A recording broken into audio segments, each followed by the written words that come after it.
জেলায় জেলায় ফুটপাতের অস্থায়ী হকারদের সরে যাওয়ার এক মাস সময় দিয়েছেন রাজ্যের মুখ্যমন্ত্রী। অভিযানে সাময়িক বিরতির নির্দেশের কথা ঘোষণা করলেও পূর্ণ উদ্যমে ফুটপাত ফাঁকা করা জারি বীরভূমের বোলপুরে।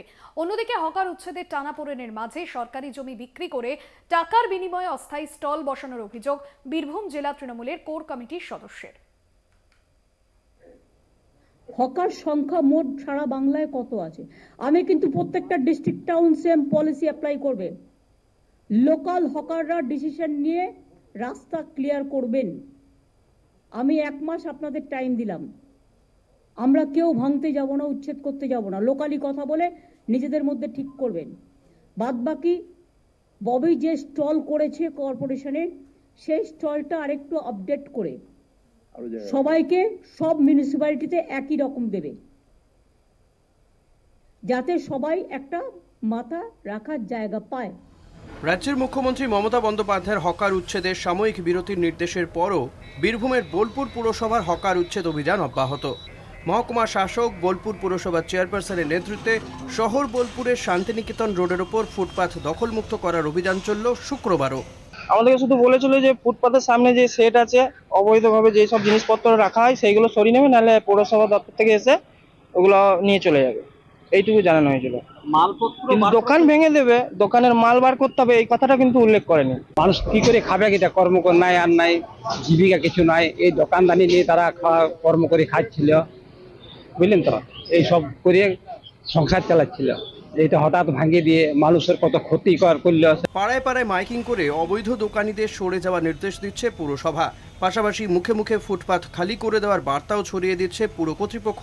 ফুটপাথ খালি করার অভিযান পুরসভা বন্ধ করবে না বলে দাবি বোলপুর পুরসভার চেয়ারপারসনের। তাদের যেটুকুনি কাগজপত্র আছে তার জন্য তো সময় আছে, তাদেরও তো এটা বিবেচনা হওয়া দরকার যে আমরা ফুটপাতে কেন এই ধরনের ব্যবসা করব।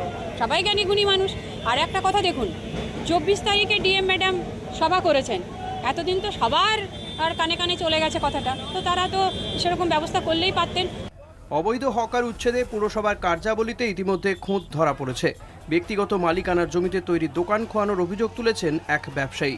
আমি নিজের জায়গার উপর প্রমাণ করতে দিয়েছি, সে করেছিলাম, তো একবার এখন বলছে কাগজ। আমি তো মুখে জিজ্ঞেস করেছিলাম, ও মুখে বলেছিল যে হ্যাঁ ঠিক আছে তুমি করো, তাই আমি করেছিলাম।